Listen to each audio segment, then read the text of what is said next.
Hi అండి, నేను మీ నాగరాజుని. ఈరోజు వైకుంఠ ఏకాదశి సందర్భంగా శ్రీ మట్టపల్లి లక్ష్మీనరసింహస్వామి దేవస్థానానికి వెళ్తున్నాను. పొద్దున్నే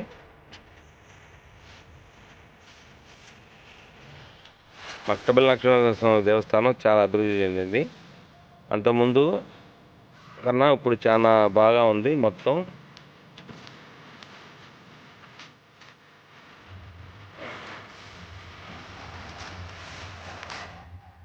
రుచింతల ప్రాజెక్ట్ కట్టడం వల్ల కృష్ణానదిలో నీళ్లు పెరిగి భారీగా బాగా స్ట్రాంగ్ కూడా మూసేసారు అన్నమాట. ఫుల్ వాటర్ ఉన్నాయి పైదాకా.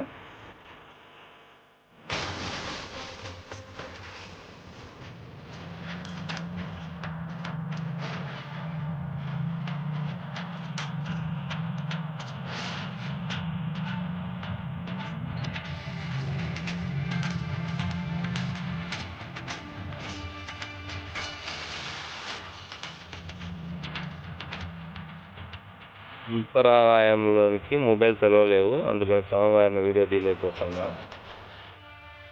వేమల నుంచి కూడా చాలా మంది వచ్చారు ఈసారి.